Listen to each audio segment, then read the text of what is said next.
Om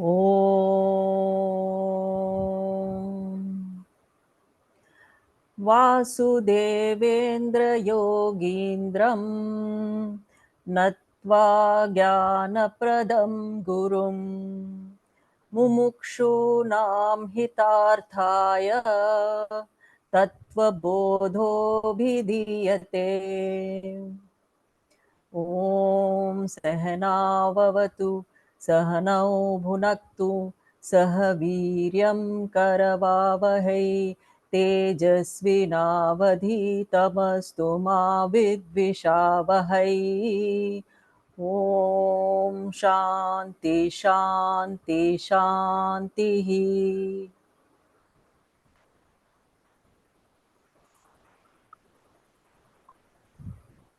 Thank you so much, Asha. So today we are summarizing the entire study of Tattvabodha, and very painstakingly, each one of you have prepared the slides, and special credit also to Asha because she has done a lot of changes in the slide to kind of make it look and feel very differently. The quality of slides are phenomenal, and when I present, you will all see by yourself that it has been done by you. But again, thanks to Asha for making sure that everything has come out properly.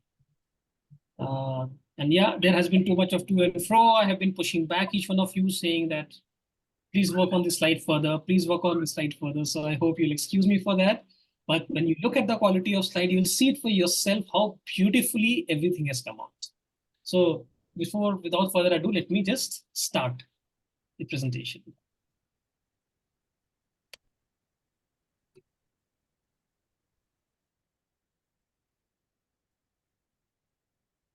Okay, so thank you, Asha, for the prayer. And the prayer goes to all gurus. Adi Shankaracharya, whose lineage that we are following, and Swami Paramatmananda, whose talks, whose notes we have extensively referred to, and all the other teachers that we have referred to. So we are extremely thankful and immense amount of gratitude for all the acharyas, gurus, and teachers, thanks to whom we are able to learn Tattvabodha today. Just a quick understanding of what is Tattvabodha.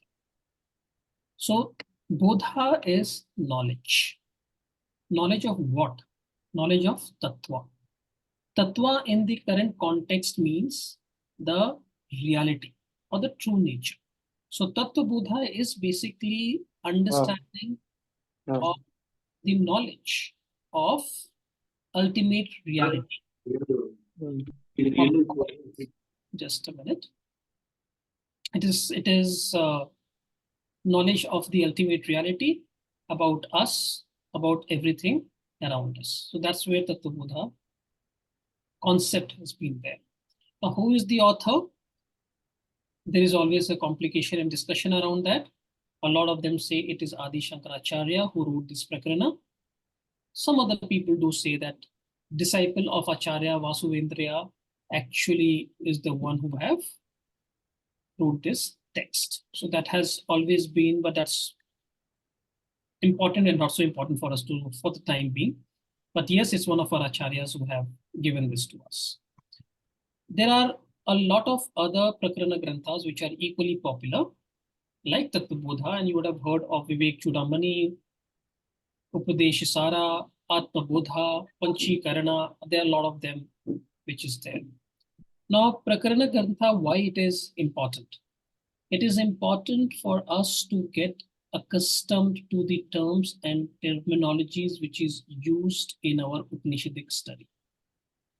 Because if we do not understand the terms correctly with the right context, we may mistake a certain word for something else. So let's take example of, from the perspective of a computer, the mouse generally means one of the attachments of the computer.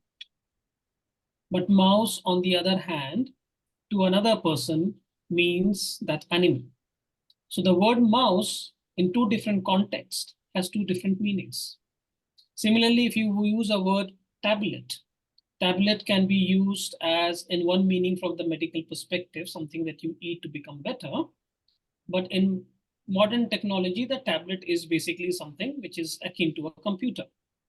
So understanding those terms and technologies are very important before we take up additional studies of either Upanishads, of either Smritis like Bhagavad Gita or Vishnu Sahasrama, or taking up further deeper studies like Brahma Sutras.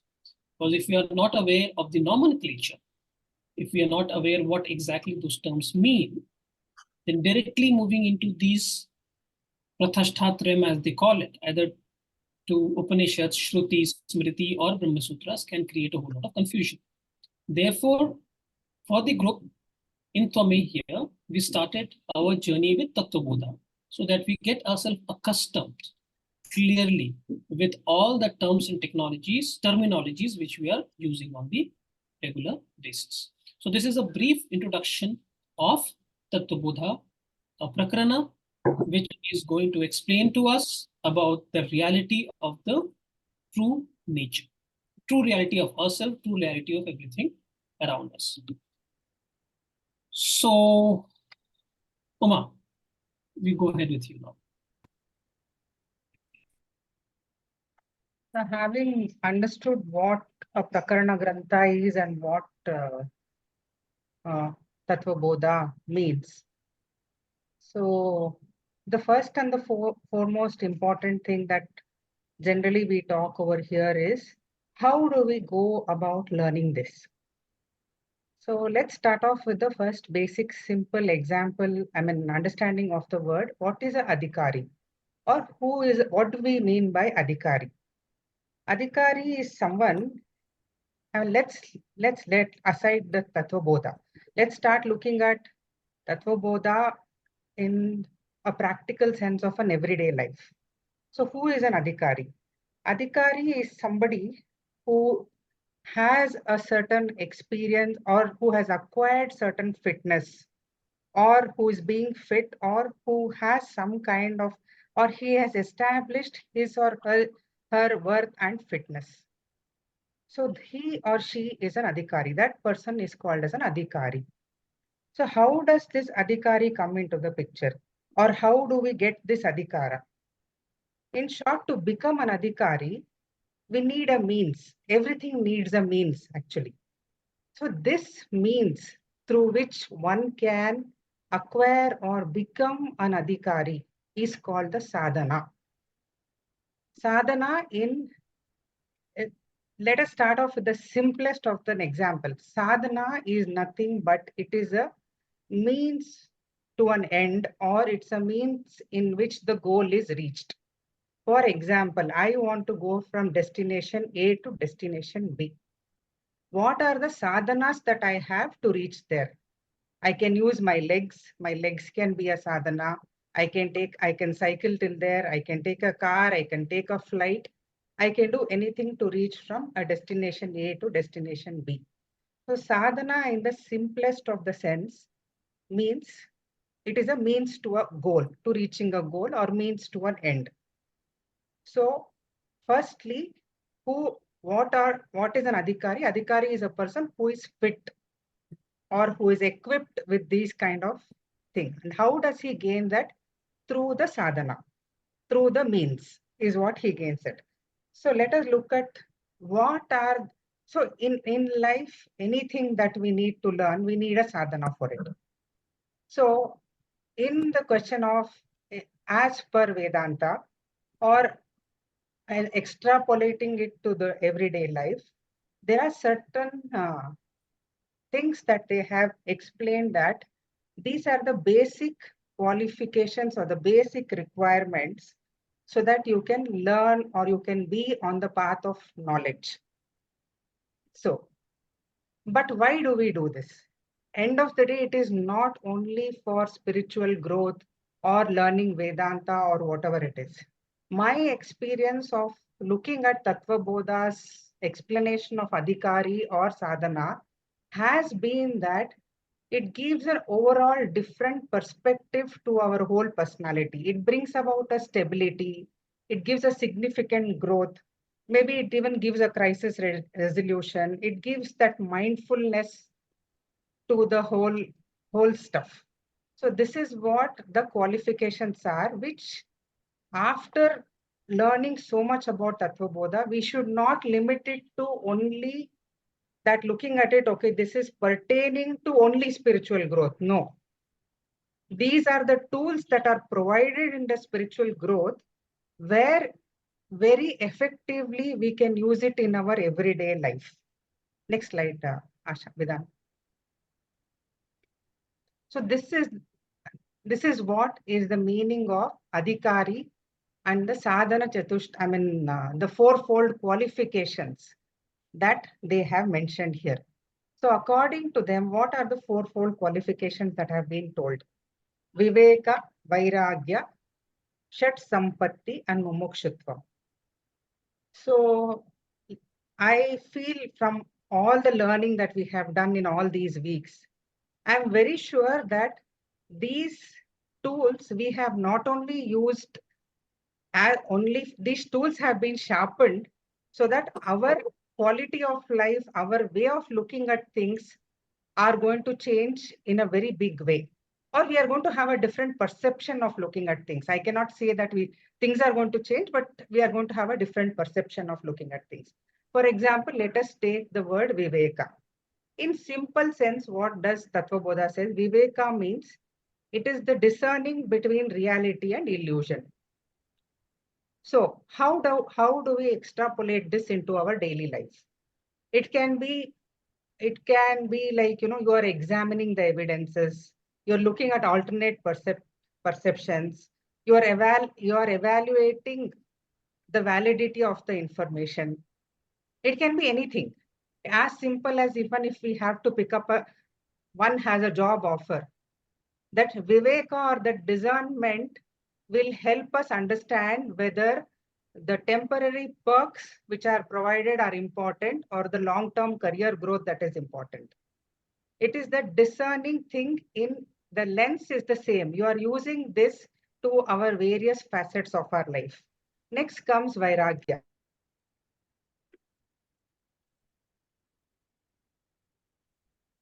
Sorry.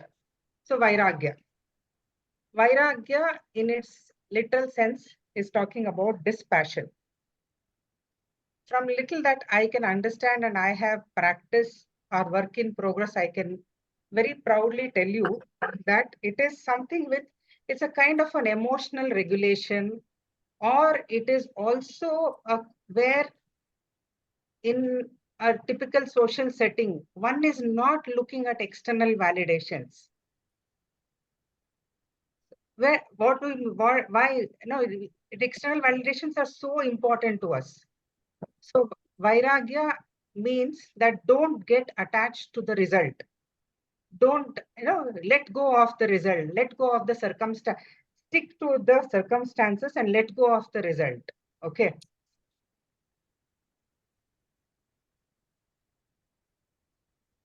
So this is what Vairagya means. But it also comes to smaller things like where, I am not looking at external validations. External validations are not disturbing me. And I am having a very stable emotional balance towards a lot of things. Now, Shat Sampatti. Very, very nicely, everything of the Shat Sampatti is interlinked, though it looks very six of them put into one single bucket. What does Shat Sampatti means? I can tell you my own simple example of Shama and Dama. The first thing. Shama is that single pointedness, and Dama is where you're focused and nothing will separate you. Nothing will distract you, sorry. As simple as when I was doing this presentation or putting that one or two small slides in place, the resistance or that thing of not wanting to look at my phone when it beeps itself, I felt was practicing of the Dhamma, not giving into distractions. These are simple things which all of us actually, are practicing in a very big way from the time this Tattvabodha has actually started. And the next point that it comes here is Uparama or Uparati. It is withdrawal. All of us have very nicely heard this word these days. Digital detox. I am out of social media for, 1 week, 1 month. This is that withdrawal that we are actually doing.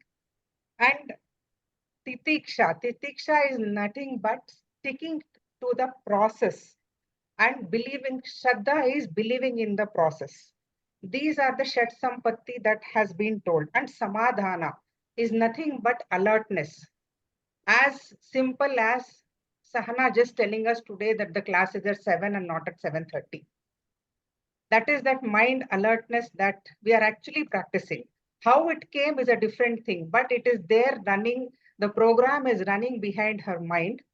And okay, it is that, okay, it is, we are reprogramming the 7:31. Okay, today the class is at 7.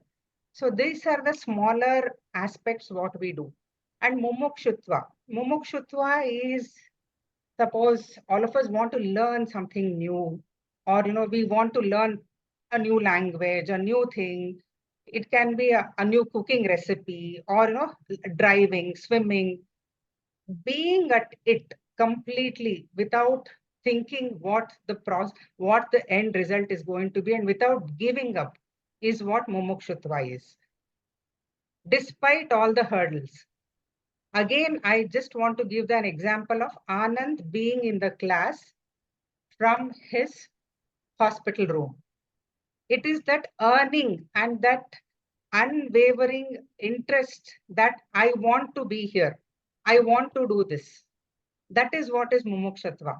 So I feel that, especially these sadhana chatushtaya should never be restricted to learning only a Tattvabodha or a Prakarana Grantha or a Bhagavad Gita. These smaller things are actually highly inculcated in us from the past 3-4 months. It is just the question of, it's like a kitchen tool. We are using a knife sometime and a scraper some other time. We are definitely using it to cook a very good dish. So this is what is the importance of these qualifications, not only in a spiritual learning, a scripture, learning a grantha or whatever it is, but also practicing it in our daily lives.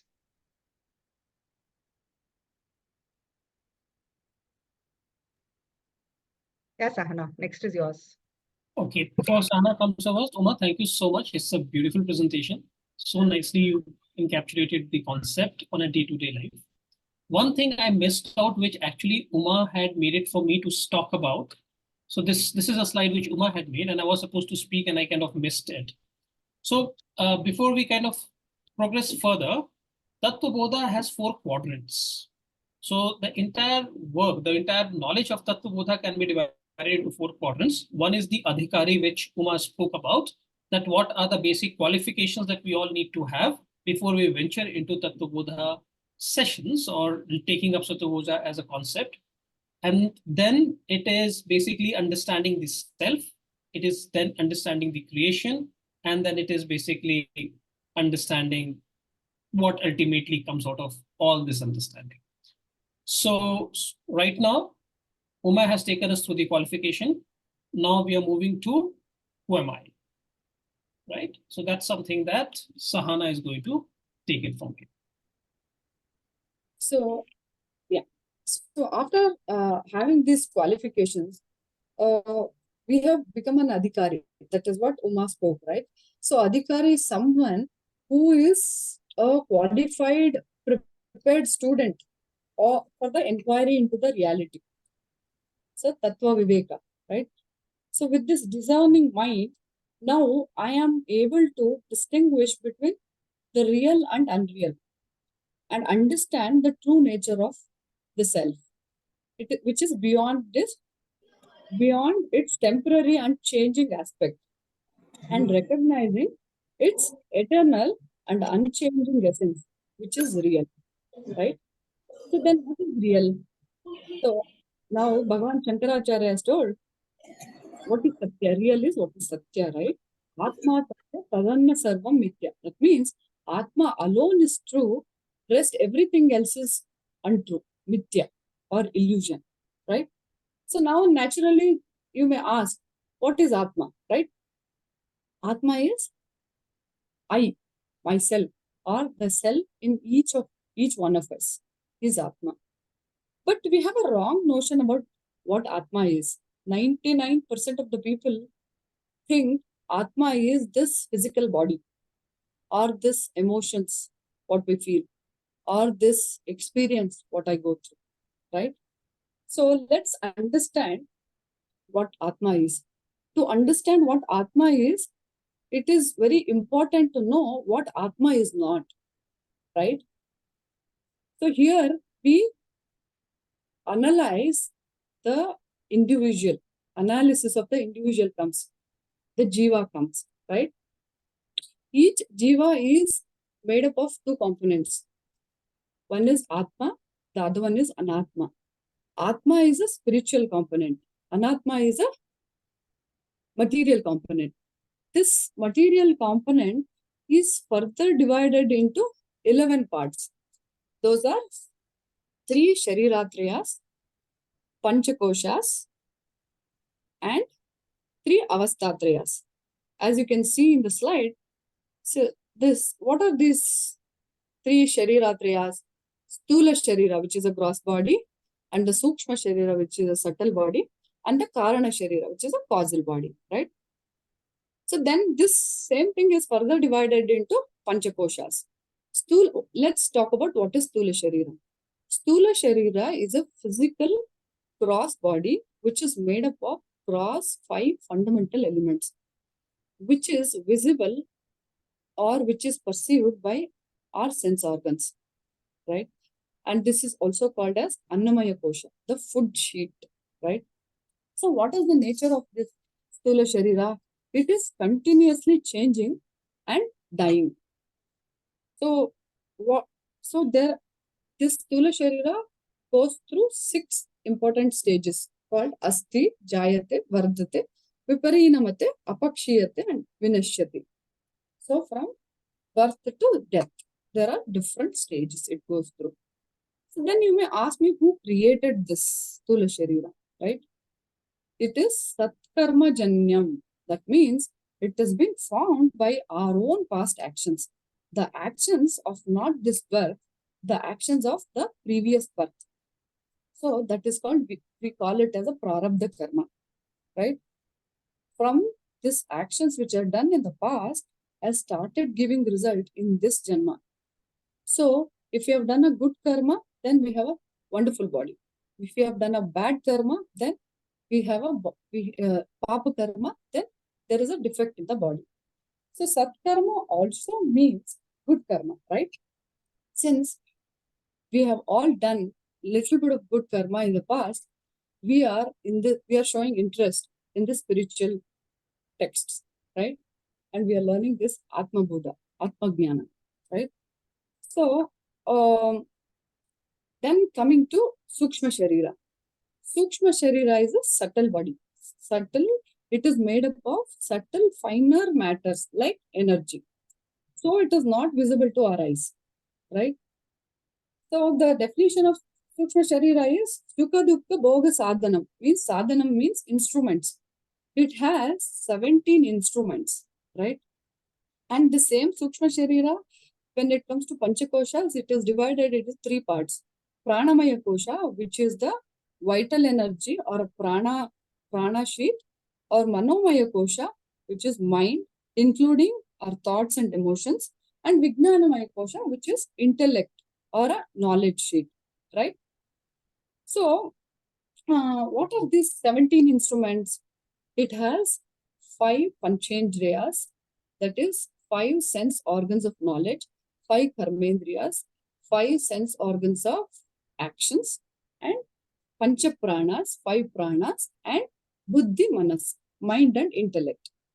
So imagine all these Pancha Jnanendriyas simultaneously working, and you have to choose whether you want to hear or see, smell, touch, or taste. Once you start focusing on one thing, the other thing gets cut off automatically. So that's why when you eat while watching TV, you don't know how much you are eaten or what you have eaten, right?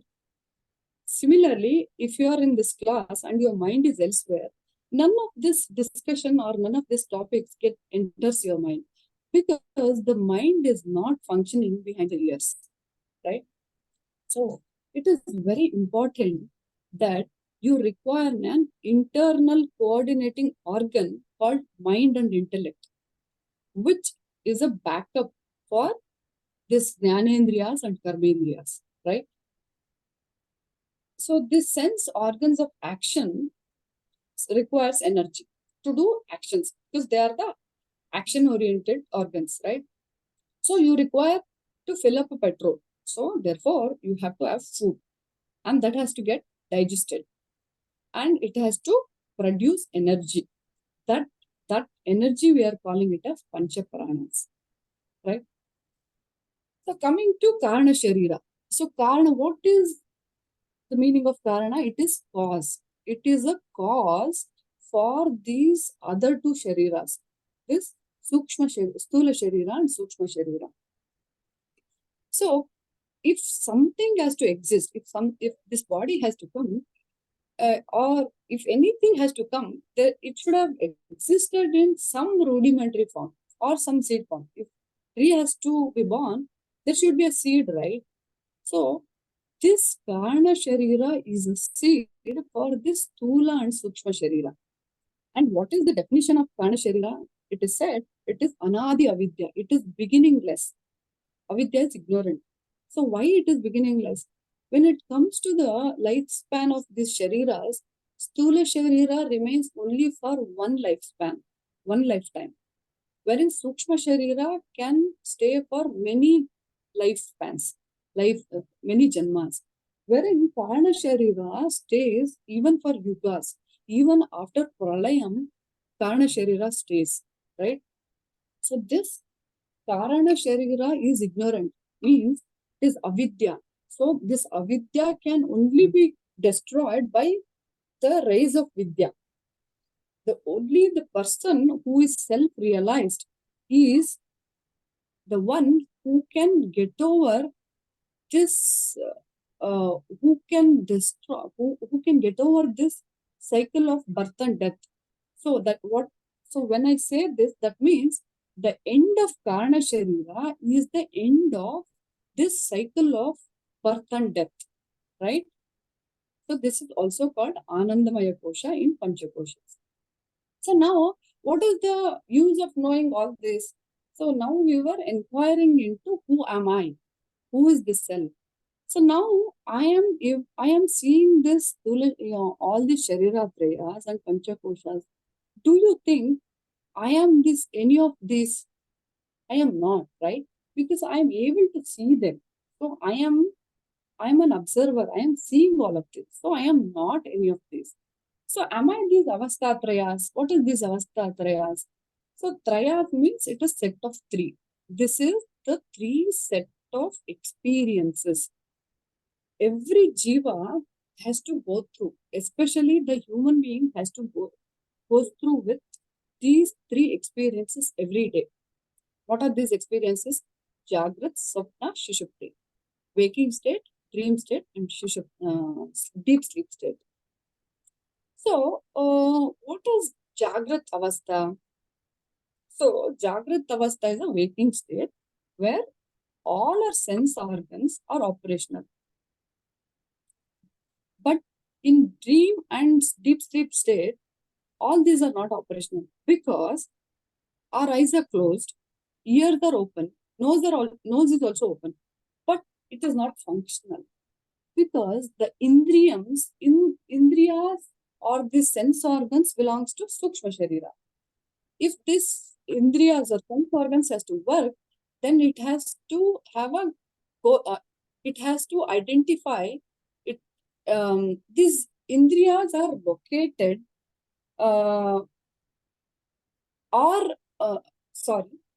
these indriyas are works together with the golakams.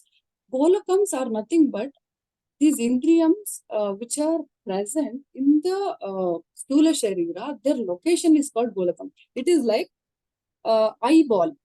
Eyeball is a golakam which is there in the Sthula Sharira, and the power of seeing is called the indriyams, which is in the Sukshma Sharira, right?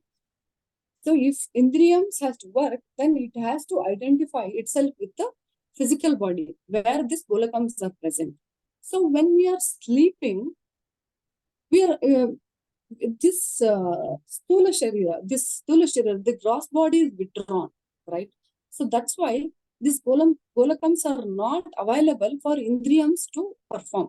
So that is the reason when we sleep, we won't be able to hear or smell or anything of that sort, because both of them are not working, right? So now that I know all these avasthatraya, can you go to the next slide?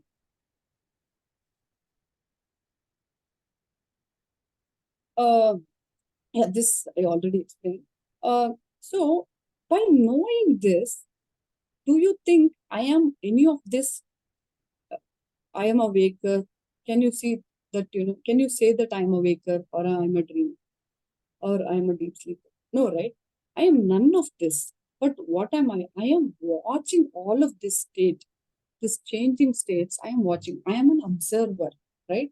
I am a sakshi, or a witness to all these changing body, mind, emotions, all these experiences, the state of experiences, right?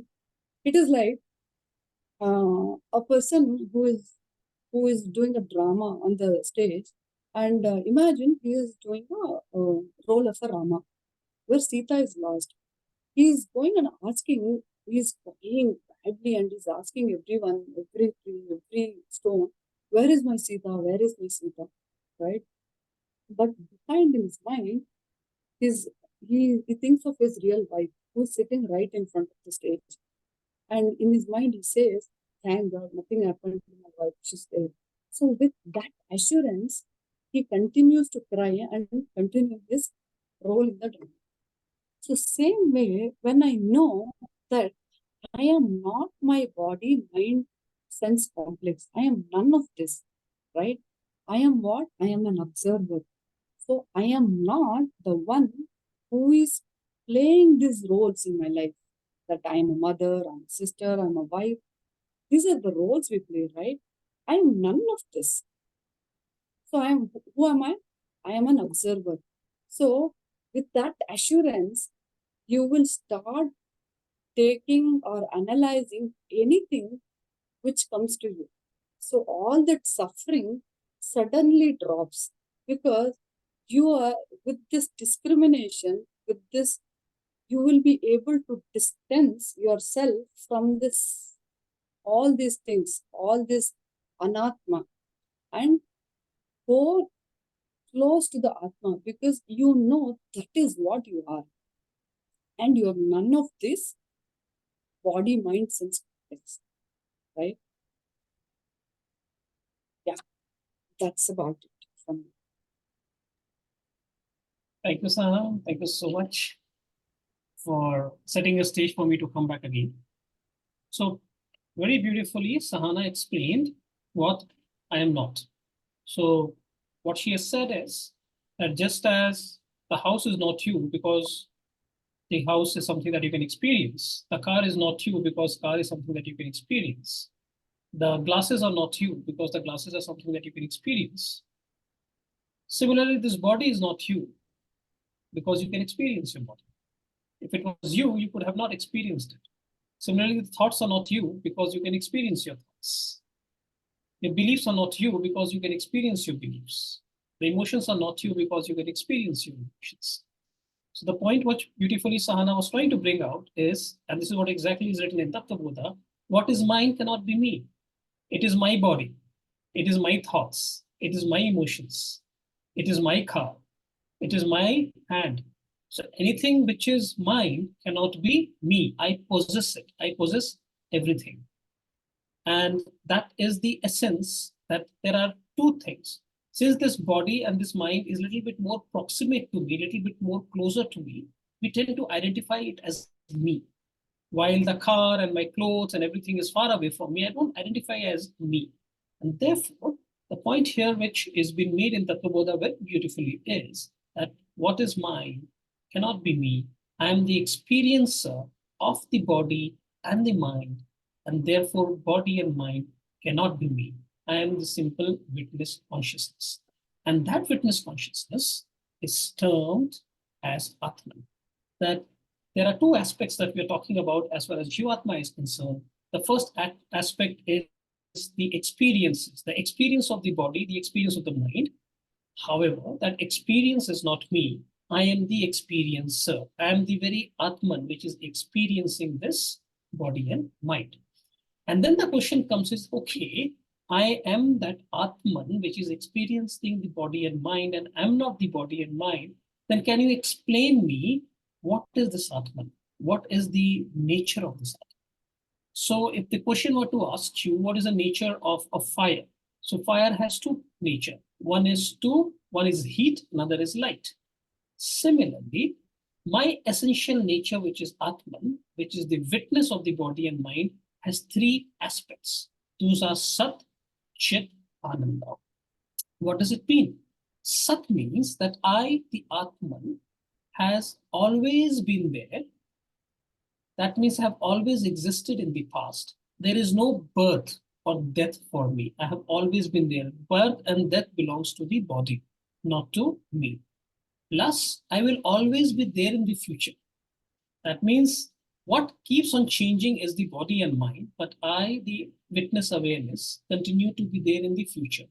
And plus, in the present, I remain unchanged, which means that what is changing is the body and mind, and I am that unchanging witness consciousness, which is able to see the changes in body and mind. So I am Sat. I am the very substratum. I am the very witness, which is always there, unchanged, beyond time, beyond space. So that is my first thing. So death does not happen to me. Death happens to the body. The changes does not happen to me. The changes happen to the body and mind. That is the first aspect of it. The second is Chit. I am the very awareness, the very consciousness, which is aware of the body and mind. So I am not a part and product and property of the body and mind, but I am that very awareness which can observe the body, the thoughts, the emotions, the beliefs, the feelings. I am that. I am the observer. I am the witness consciousness. That is Chit. So first, I am Sat. I am always there, unchanged. 2, I am Chit. And 3, I am Ananda. What does Ananda mean? Does it mean bliss? Loosely said yes, but no. What it simply means that I am the source of all the happiness. Ananda can also be termed as Ananta, but we are not getting there right now. Ananda simply means that we somehow feel that when the desires of the body and mind gets met, there is certain amount of happiness that we experience. The point what Vedanta is trying to tell us, that happiness that you experience is you yourself when your mind becomes silent, when your mind becomes quiescent. So the source of happiness is you, not anything else. So to sum it up, if at all you were to look at my inherent nature, that very Atman is Sat, I am Chit, I am Ananda. So there are two aspects. One, the body and mind, which is the experiences. But who is experiencing the body and mind? I, the witness consciousness. And that I, the witness consciousness, is Sat, Chit, and Ananda. Perfect. So we have sort of done with these two right now. We have done with qualifications very beautifully, which was done by Uma. And then we have looked at who am I, which Sahana beautifully explained. Two parts, Anatma, which is body, mind, and world, and Atma, which is me, which is Satchit, Ananda. Now we will move into creation. All right, so here we go again.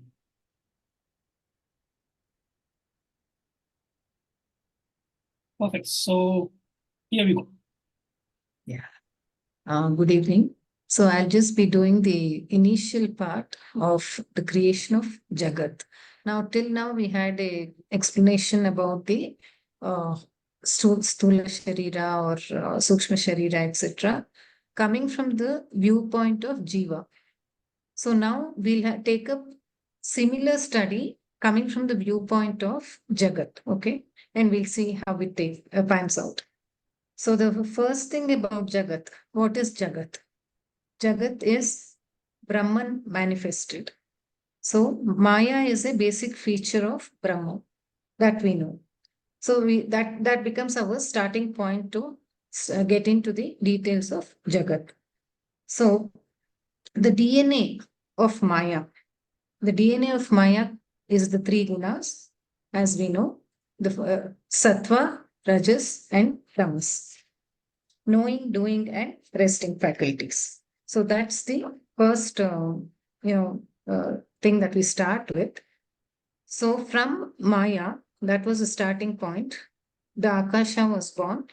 From there on, we had the Bhutas coming into picture. That is from Akasha, Vayu, Vayu to fire, fire to water, water to earth. So this is how the five elements were created. And out of the sattvic aspect of Akasha and all the five elements, the five sense organs came into being. So, for example, the organ of hearing, the ear, evolved out of the sattvic aspect of Akasha. So the sattvic aspects of Akasha, air, fire, water, and earth, they led to the formation of the five sense organs. So the ear, the eye, the tongue, skin, and smell.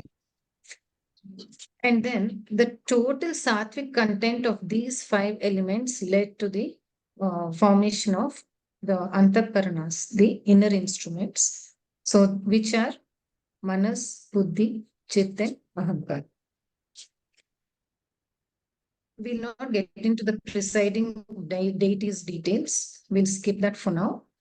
From the rajas aspect of Maya, we ended up with the five organs of action, karmendriyas.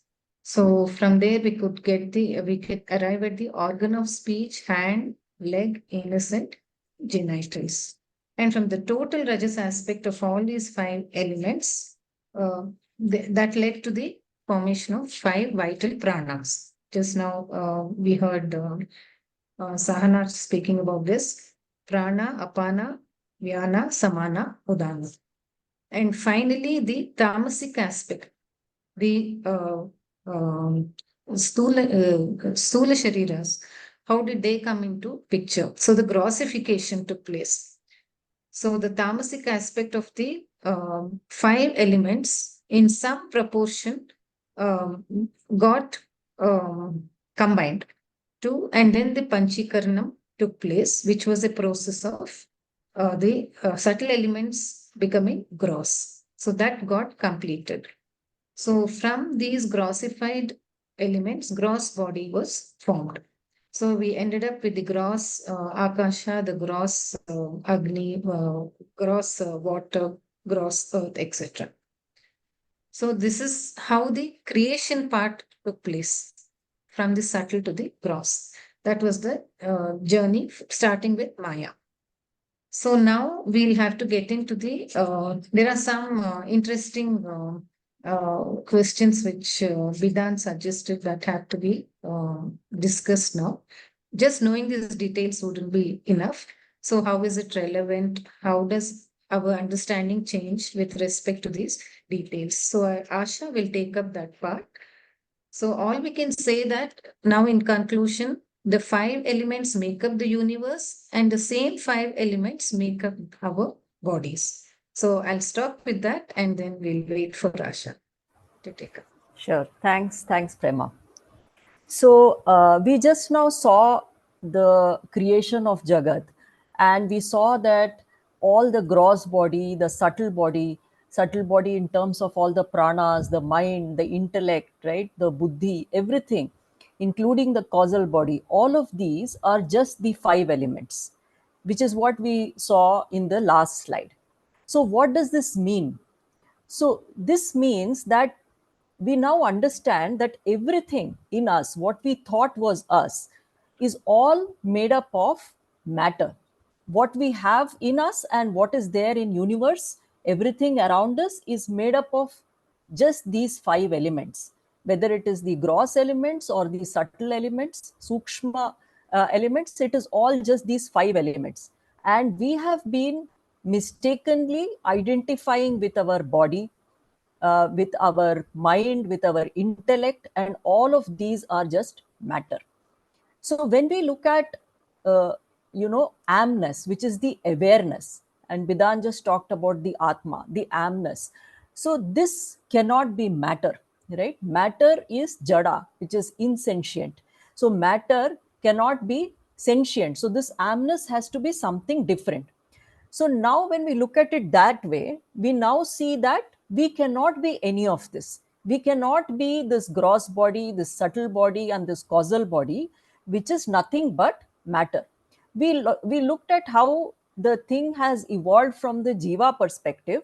From the Jiva perspective, we saw the difference between Atma and Anatma, and we saw that all of these are Anatma, right? All the Pancha Koshas, the Sharira Trayas, and the Avastha Trayas is Anatma, that this is not the Atma, this is not me. Now, when we are looking at Jagat, from the Jagat perspective also, we are basically coming to the same conclusion. Now, whether we are looking at it from the microcosm or whether we are looking from the macrocosm, we have come to the same conclusion, that we are not this, what we have experienced or what we have identified with so far. Now, when we look at our experiences, we have different states, right? Gross, subtle, and causal. Universe also has these three states. It is Ishvara, Hiranyagarbha, and Virat. So all of these three states also are there in the universe, and they map to the microcosmic level. The macrocosm, there are three layers, and in the microcosm level also we have three layers. Now, the Atma is reflected in us and it makes us sentient.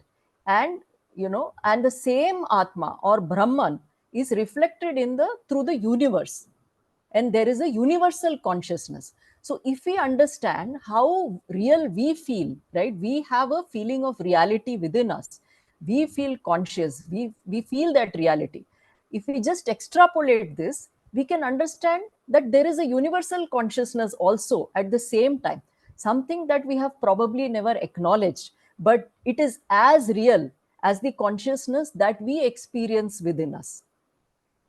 And if we were to see that, we have so far identified ourselves with the limited body. But if you see that boundary that we have made, that is a wrong boundary, right? That boundary never existed, because we are not this body and this mind and all that we have identified with. So, in that aspect, we are connected to the whole world. So the whole universal consciousness, so we are just a part of that whole universe. So if we understand that connection, it makes us more empathetic, all encompassing, and maybe less selfish of how we look at the other people around us and we look at the entire universe. So thank you. Thank you, Prema. Thank you, Asha, so much for this wonderful presentation here. So beautifully, they have summed it up. They have spoken about how the universe came into picture, but more importantly, just as this body expresses life, the universe also has three bodies, and universe also expresses life. Just as this body and mind feels conscious, there is consciousness which is reflecting in the universe. So if you look around, the stars, the moons, the earth, the soil, the space, everything is brimming with consciousness. Everything is brimming with life. So what we call as lifeless entities, from the perspective of Upanishad, there is nothing lifeless. Everything is brimming with consciousness, and we are part of that consciousness, and therefore universe is conscious. And since universe is conscious, there is something which is interesting, which is happening in universe, which is understanding karma. So karma, the results, the actions, everything is being processed in the universe. And that's the next topic we are going to get it. So let's take over law of karma.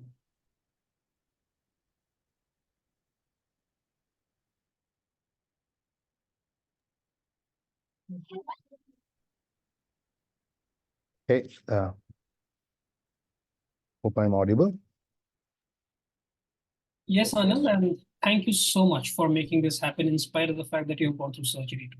No. I mean, I think this is what Sangha is all about. So, firstly, I think thanks a lot. It's certainly a lot of learning that's happened, and didn't want to miss it for something that was happening to my body.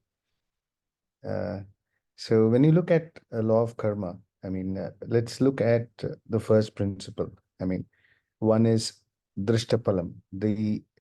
I mean, you do an action, there's a result, and something that's visible. I throw a stone, it's summer. I throw a stone at a mango tree, and a mango falls down. I have a result, as in something which is visible to me. Adrishta phalam is something that, as the name states, it is something that you have unseen results.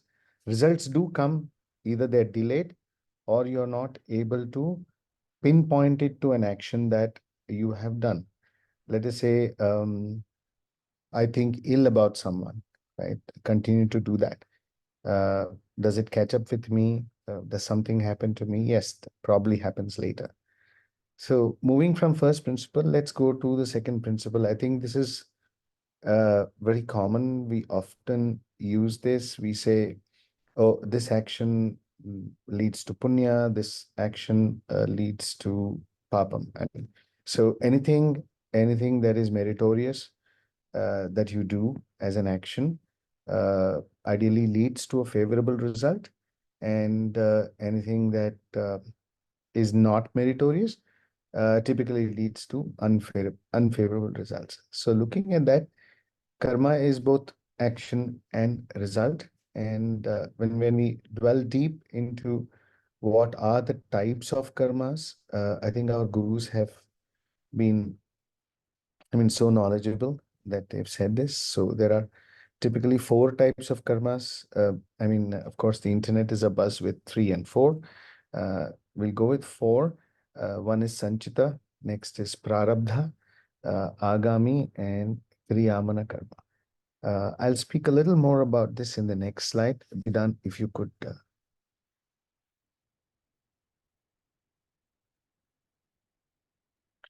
Yeah. So starting with sanchita karma. Sanchita karma is unresolved karma. Sanchita means accumulation. It's unresolved karma in the accumulated from the former lives, which has not yet taken effect. Now, prarabdha karma, this is something that we very often listen to in our conversations that we have, right? So this is the portion of our karmic backlog. I mean, I think with a lot of IT people, backlog is fair.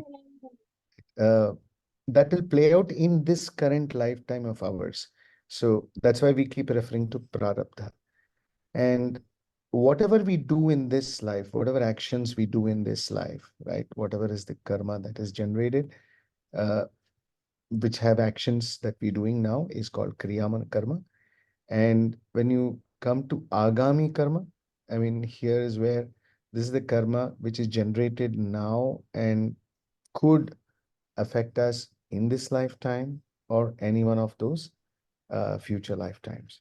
So this is about the 4 karmas, and I would request Suresh to take up the next slide. Suresh, over to you. Bidan, thanks. Good evening, and thank you, Anand. Thank you for the great presentation and for showing up that, come what may, if we are on the path of sadhana, then everything just works. So I will start off with the basic thing, even trying to understand what is really the law. Why should we even follow something? I'll go back to the traffic rule and the safety measures that are there for us to reach our destination without much hindrance. If we are able to follow the traffic, we will be able to have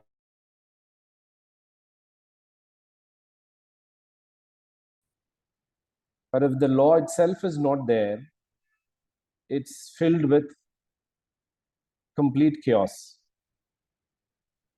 So very similarly, if you look at the flow of water, it flows from a higher destination to a lower destination. And that itself is the property and law of water. And that's how it is designed to be flown. So now the way it goes from this ocean and becomes rain and flows as river and then comes back to the ocean, this whole cycle moves towards its final destination of the ocean. Similarly, even our karma in our lives, karma is designed for us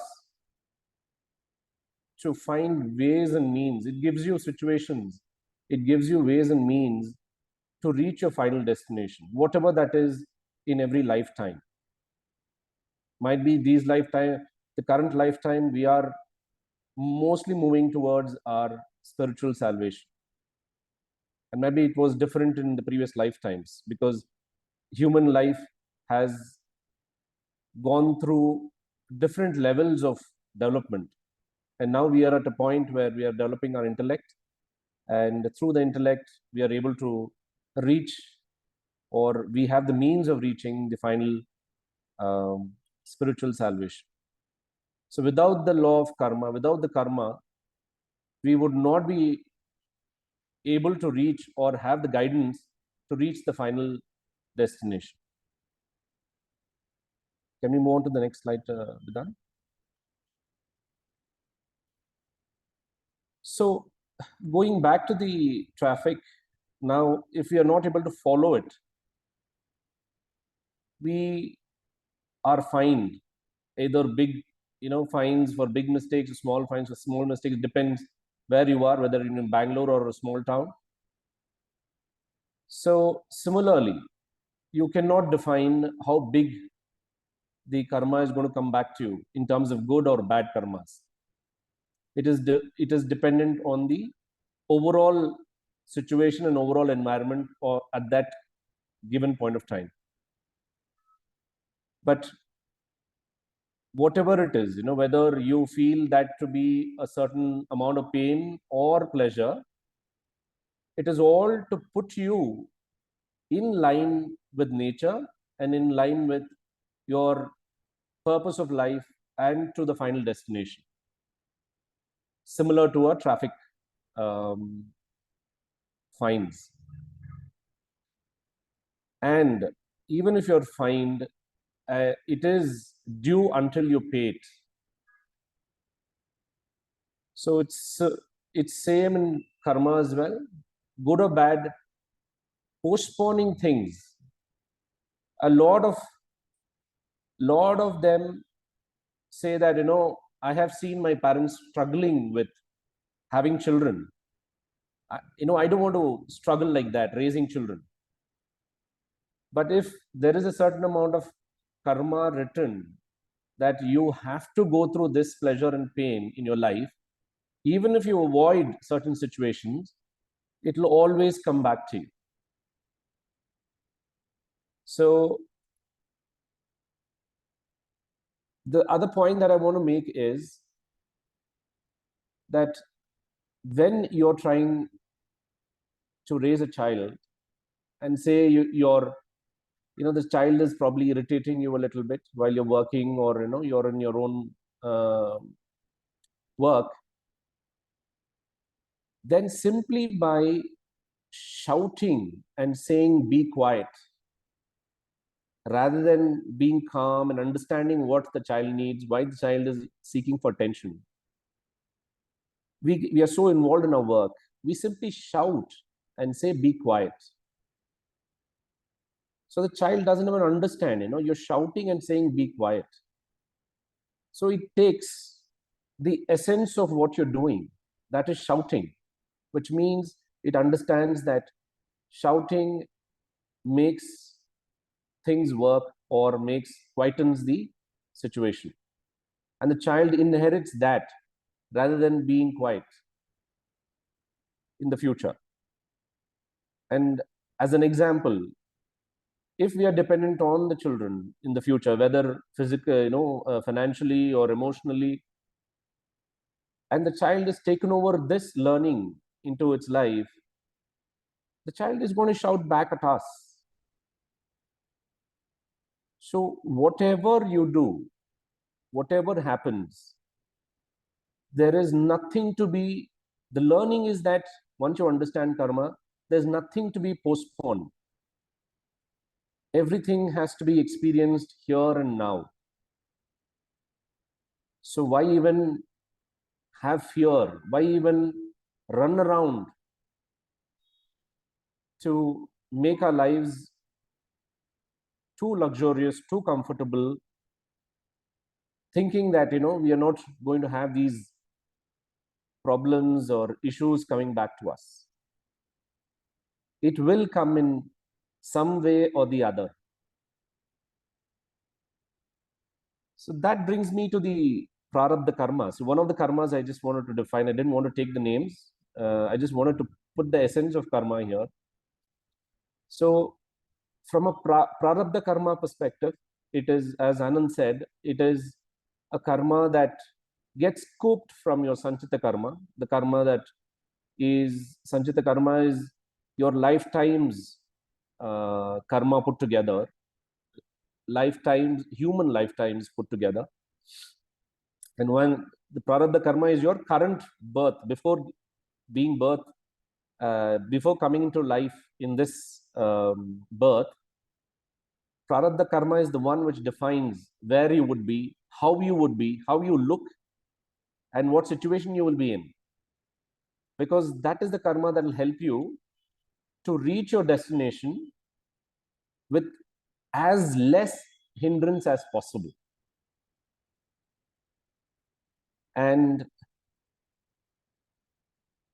that prarabdha karma, whether you're a jnani or a ajnani, somebody who's enlightened or a very normal person, needs to go through in this life, because that's what you're brought into this life. So I am giving a grave example of a death in the family where people struggle through it sometimes for the whole of their lifetimes. If we are conscious about the whole knowledge, understand karma a little more, we know that, when we come into this world, we come with a starting point, we come with the ending point as well. So if you're able, if we go through life with whatever karma that we need to clear off, and once we are cleared, we need to go back to where we have come from. So if this understanding is there with all of them, this knowledge is there with all of them, yes, it's going to be painful to let go of your loved ones, but you also understand that it's that particular person's karma, and he needs to also go through his different levels of karma, and he's done enough in this life, or this is all he came to do, and he's gone back to where he belongs, and he'll come back if he's not enlightened in this times. So to conclude, the essence of karma, or in fact, there are different ways. Everything that happens in nature is pointing you towards the final spiritual growth. And karma is one of them, where it pushes you, helps you. We always think that, we are going through difficult times, we are going through, why me all the time? It's not true. It is always the best of situations are given to us to clear off our karma. And if you're able to do that, then we reach the ultimate spiritual salvation, where we don't, all your sanchita karmas, prarabdha karma, your agami karma, everything get dissolved, and there's no reason for you to come back. You get merged into the ultimate consciousness. Thank you, everyone.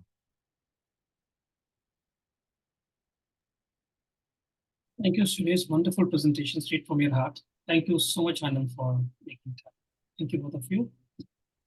So I come in again, and this is a little out of topic, out of syllabus. I've been asked to speak on Brahman and Maya for 10 minutes and explain what is Brahman and Maya in 10 minutes. This is a lifetime of a study, so I know what I'm up to. So I'm just going to try doing as much justice as possible to explain this concept of Brahman and Maya. So quickly, let's look at a clay. Now, the clay is a clay without a shape. And when you give a shape to a clay, it becomes a pot. Simple. A clay in itself is a lump of clay. And when you give a shape to a clay, it becomes a pot, which means that when there is a name and a form attached to a clay, it is called a pot. So pot is nothing but a clay, and clay only with a name and a form superimposed on it. Right? Now, let us understand what is Brahman and what is Maya and what is universe simply by understanding this example.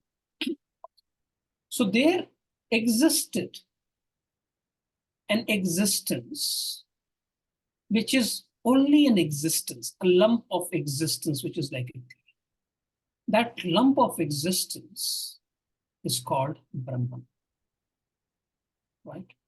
Now, within Brahman exists a power. That power is called Maya. Within that Brahman, that existence, there is a power called Maya. And this Maya superimposes name and form on Brahman to make this universe seemingly possible. Just as a clay in itself has all the potential geometric shapes. And therefore, so in the clay itself, it has all the potential geometric shapes. And therefore, that clay can be transformed into a pot of any shape and size. Similarly, there exists existence, which is Brahman, in which there is a potential called Maya, and that Maya projects the entire name and form on top of Brahman, and that name of form is what you see as universe. And within universe, you see this body. This body is nothing but a name and a form. You see your thoughts. Those thoughts are nothing but a name and a form. You see those emotions. It's nothing but a name and a form. So this name and a form is superimposed on what? It is superimposed on, and who superimposes this name and form on Brahman? Maya. What is that Maya? Maya is known as Brahma Shakti. That's one way to understand this. Another way to understand is when you go to an ocean, when you look at an ocean, you look at big waves. Then you look at small waves. Then you look at froth. Then you look at bubbles. What are those? Those are names and forms superimposed on water. Who imposes that name and form on water? The wind. So wind is an energy that superimposes a name and form on the water to make it look like a big wave, small wave, froth, and the bubble. Similarly, Maya is a Brahma Shakti, a Shakti which superimposes name and forms on Brahman, and that superimposition is what we end up seeing around us, which is this universe, which is this body, which is this mind. So when Prema explained about the universe, she said everything came from Maya. So the entire universe came from Maya. So the entire universe is nothing but a name and a form. It's a big wave, which is superimposed on water. Similarly, this universe is nothing but a name and a form, which is superimposed on Brahman. And who is the culprit for this? Maya. All right. So now let us understand what is Ishvara, what is Jagat, and what is Jivatma. These are very technical words. So just as the lump of clay exists in itself with all the shapes and sizes, which is in an unmanifested condition. So a lump of clay is there in itself with all the names and forms in a potential form.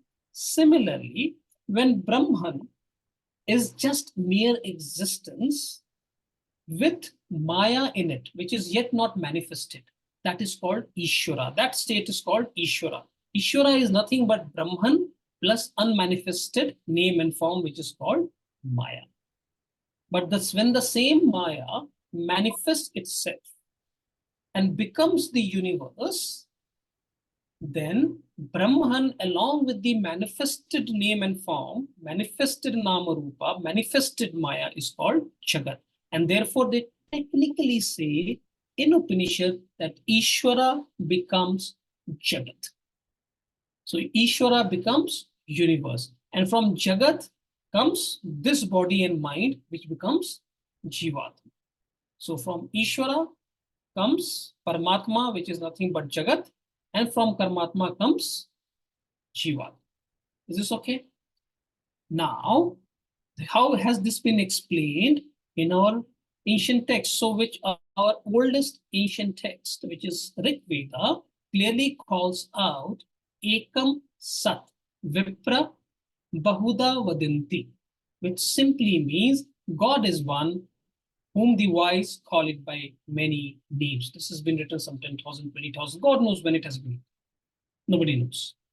Samaveda says, Sarvam Kalvidam Brahma, which means the entire universe and everything that exists, including you and me, good thoughts, good karma, bad karma, this body, the mind, the emotion, the plants, the moons, everything is nothing but Brahman at its core, with a name and form superimposed on it. In Bhagavad Gita, Shri Krishna shows his Vishwarupa Darshanam, where Shri Krishna says that I am the killer, I am the killed.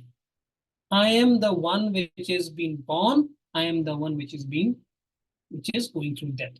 I am the creator, I am the creation, I am the destroyer, everything.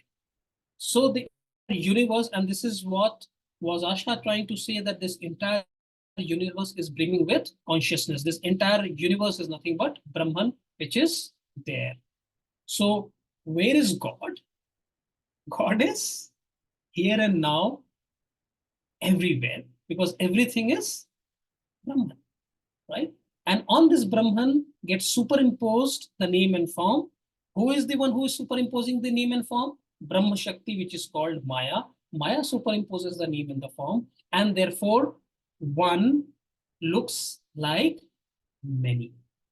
One looks like many. And therefore, how do you explain this concept to yourself, that how come Brahman, which is a Dvait, which is without a second, suddenly looks so many things around us? The best way to understand is, when you get into a dream, you create a dream universe. In the dream universe, you, single individual who is Advait, is the creator of a universe, which is where you create your own body and mind, you create multiple other bodies and mind, you create your own space, you create your own actions, you create your own karma, you create your own karma phalam. So as soon as you sleep, you create a new universe altogether. So one becomes many. When one becomes many? When you go to sleep, which technically means when you are unaware that you are the waker, when you are unaware that you are the waker, the dream world comes into existence. Therefore, the dream world comes when there is an ajnanam of you, the waker. And therefore, from one becomes many. When does the transformation of one to many happens? as soon as there is a ajnanam. Ajnanam of what? Ajnanam that you are the waker, right? And that is how Advait, Brahman, looks as many, because somewhere we have started misidentifying ourselves. And Shankara very beautifully explains that how this entire process happened. He gives a beautiful example of a rope and a snake. He says that when you are, suddenly you mistake a rope for a snake. When do you mistake a rope for a snake? In a bright sunlight, you will never mistake a rope for a snake. You mistake a rope for a snake when there is a dim light, when there is a ajnana. Similarly, when there is an ajnanam, when we do not understand our inherent true nature, we start identifying ourselves as the body and mind. And as soon as we start identifying ourselves with the body and mind, automatically there is a division created between me and the universe. The day the jnanam draws on us and we start owning up our true nature, which is consciousness, as soon as that happens, the division between you and the entire world suddenly drops, and you can see and feel the oneness of everything around you. And that happens through a process called jnanam. But what is coming in the way from ajnanam to jnanam? Maya. Because Maya has two Shakti, what is called Avarna Shakti and Vikshepa Shakti. We are not getting into too much of the details right now. It's because of Maya, you basically fail to remember or own up to your real essence, which is Brahman. So this sort of concludes what I have said. Now we move on to the last point of Tattvabodha, which is oneness. So there are three aspects we have already covered. We started with first, which is what is the basic qualifications that is required to do this study, which is called sadhana chatushtaya. Then a second step that we looked into is about Jivatma. We understood that Jivatma has two parts. One is Atma, another is the body-mind complex. We generally identify ourselves with body-mind complex, but we should start identifying ourselves with Atma. So that's the second part we looked at. The third part we looked at is the universe, right? That this entire universe is nothing but an extrapolation of Jivatma, where this universe also has three bodies brimming with consciousness, and I'm a speck in that. And now we are getting into how the Jivatma and the Paramatma is one and the same. Over to you.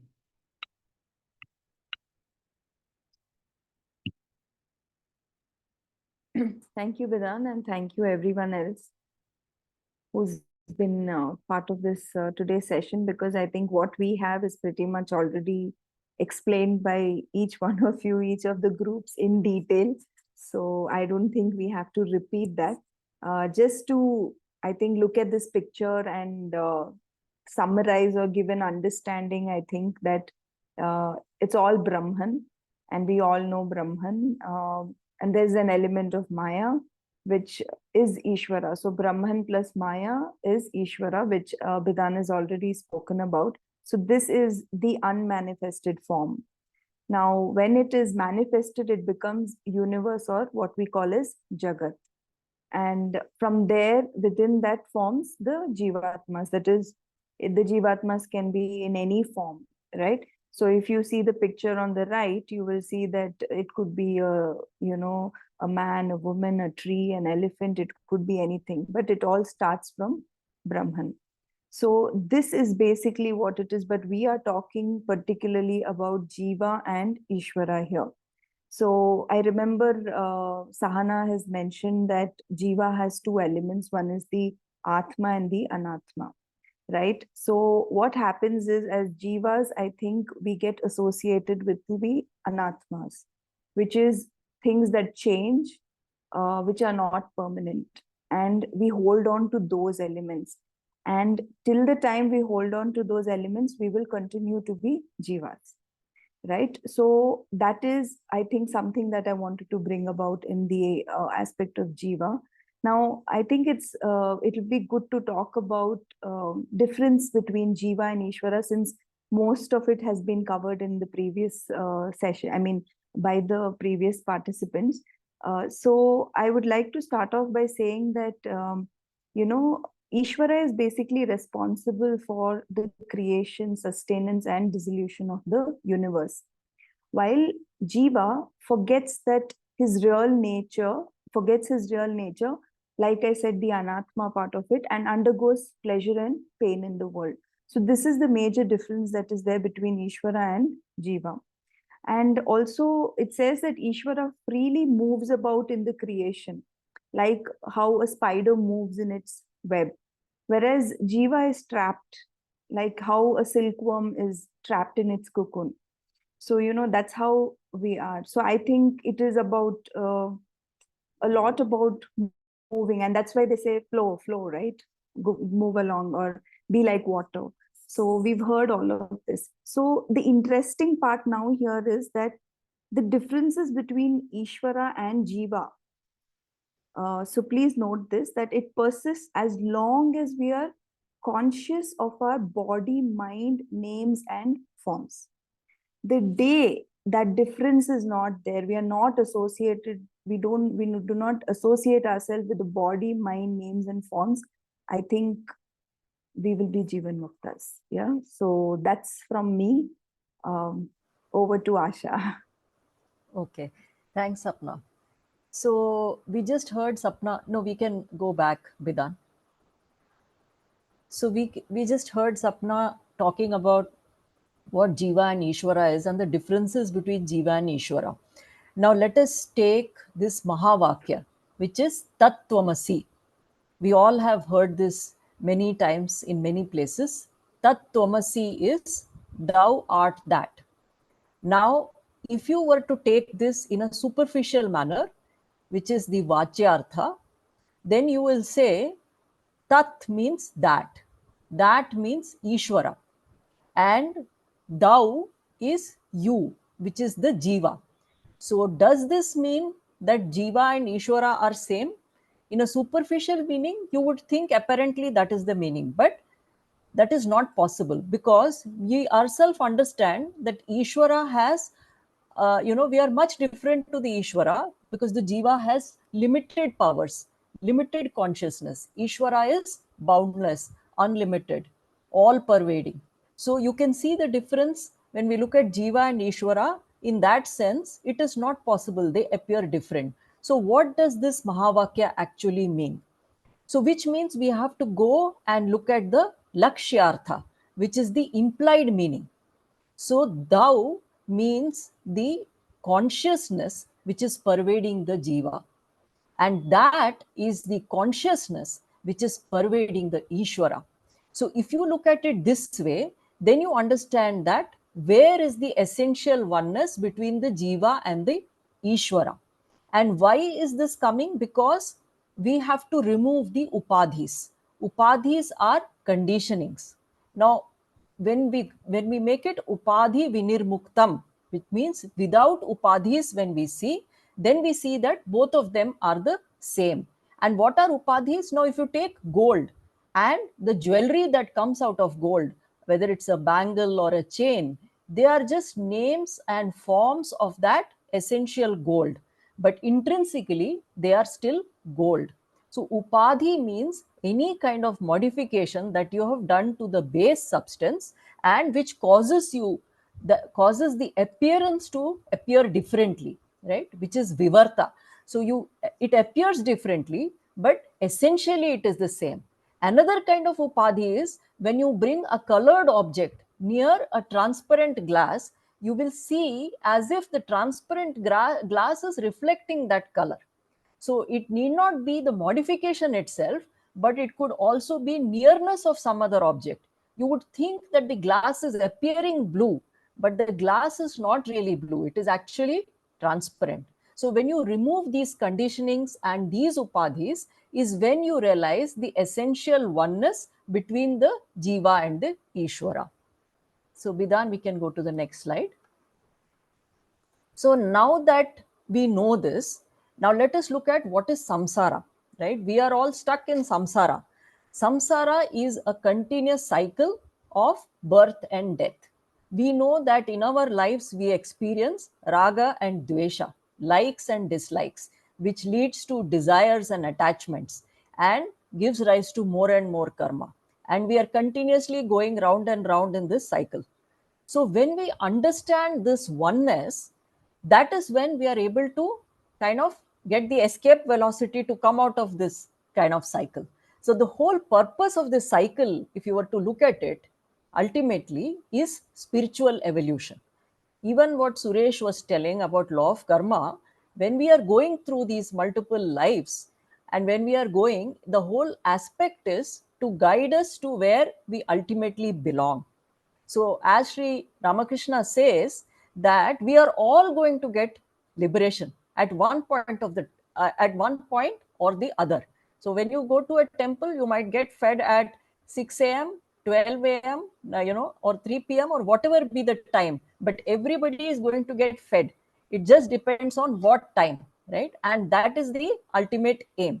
So, how do we break this cycle through this oneness? Is by understanding this essential oneness between Jiva and Ishvara.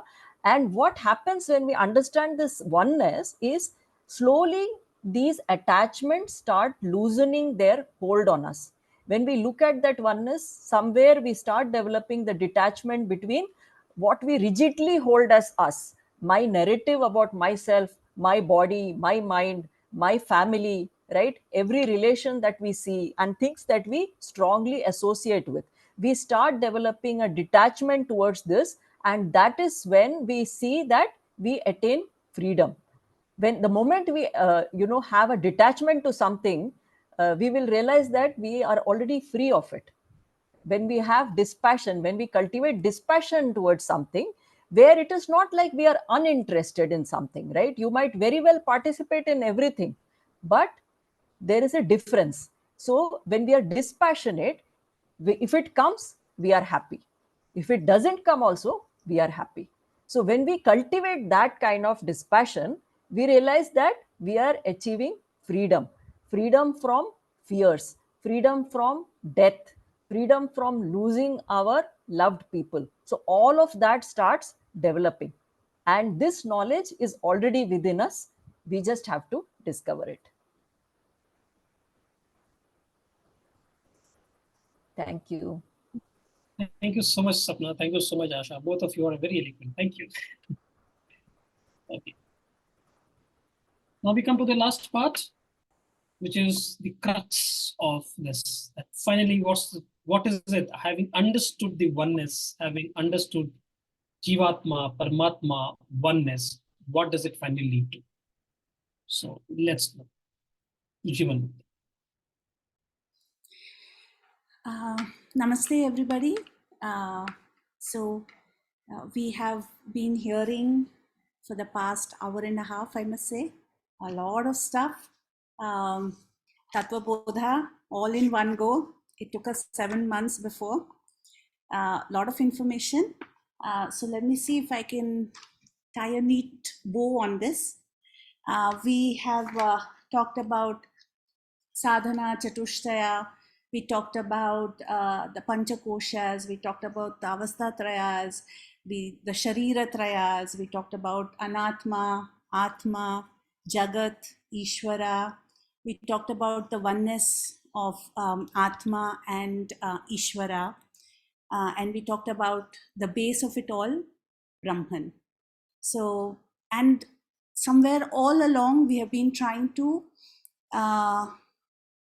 practicalize the knowledge, all of these concepts. All of the participants have tried to do that. We talked about karma also. So the end of it at Tattvabodha, we talk about knowing all of this, understanding this knowledge. So what, right? Now, understanding it with the mind, the intellect, is at this level. It's just maybe information. But what happens when a person is able to actually actually experience this knowledge, experience that oneness, is able to disassociate himself, the asanga, disassociate himself with all the body, mind, science, the sense complex. He's able to disassociate himself with the roles that he plays in his daily life, right? He has experienced that oneness, the aparoksha gnani. He becomes, his consciousness is that of Brahman. It's a double consciousness. He is in Brahman, but yes, he is a part of this life also, the material world. He's illuminated with the knowledge of that oneness, of being Sat Chit Ananda, the Satchidananda Rupa, is alive with universal brotherhood, right? The Sarvantara Yami. It understands that the Brahman is in me and in every other being and this world, this universe. And is, the Chidakasha Rupaha. Is the formless awareness, right? He has internalized this and he has realized it. Now, such a person is Jivan Mukt. So while he might be alive, he is still found salvation. So the idea of the gathering all of this knowledge, the journey that we have started, this is where the end point is, being a Jivan Mukt. So we might be living our lives, but we don't come back once this is done. Of course, there is more information about how the law of karmas would play out for a gnani, a Jivan Mukt. So when the prarabdha karma is all played out in this lifetime for a gnani, he attains the videha mukti, the disembodied salvation. So we go towards, so yes, Bridhan, please, the next slide. Yeah, thank you. So in our own journeys, on our day-to-day life, understanding this knowledge that we have gathered through Tattvabodha, if we start applying it, trial and error many times, but we still apply it, fail many times, but still, if we keep trying, we start that journey towards Jivan Mukti. I'm sure we are all like, I think it was Asha who said that, yeah, you'll get fed at 3 p.m. or 12 noon or 9 a.m. It doesn't matter. So when we are on this journey, it helps understanding this knowledge towards being equanimous in our situations.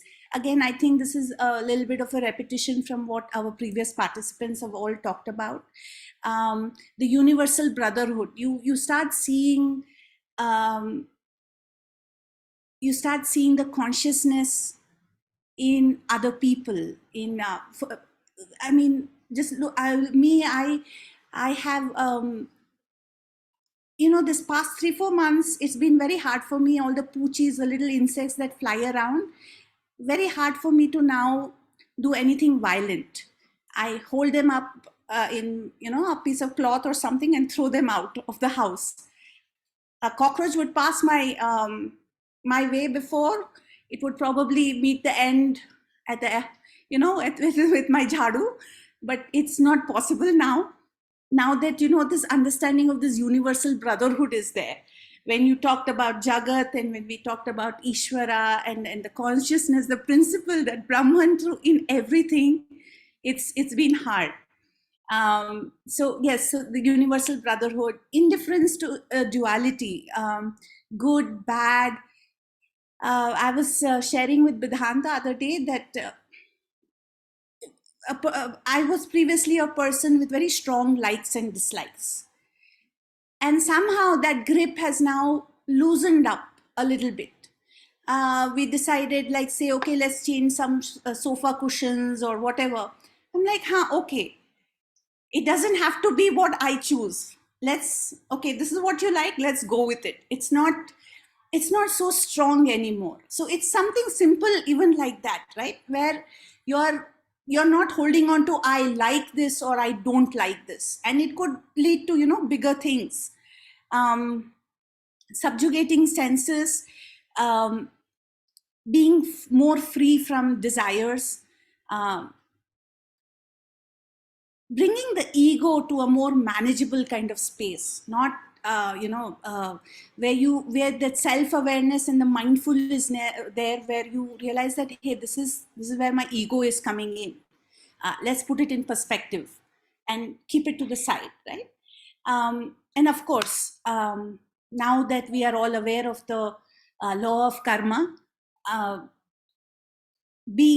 trying and being more free, not adding to our agami karma, the sanchita karma, trying to reduce that burden.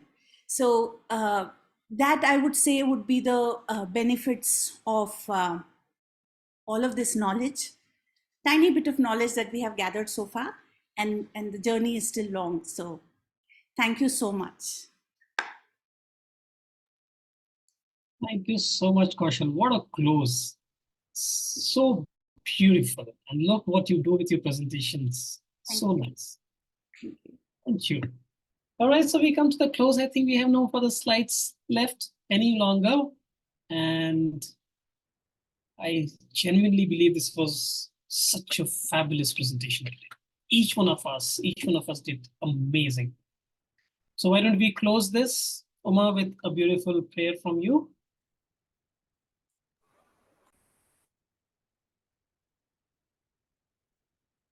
सदाशिवसमारम्भम् शङ्कराचार्यमध्यमम् अस्मदाचार्यपर्यन्तम् वन्दे गुरुपरम्परम्। श्रुतिस्मृतिपुराणाम् आलयं करुणालयं नमामि भगवत्पादं शङ्करं लोकशङ्करम्। ॐ पूर्णमदः पूर्णमिदः पूर्णात् पूर्णमुदच्यते पूर्णस्य पूर्णमादाय पूर्णमेवावशिष्यते। ॐ शान्ति शान्ति शान्तिः।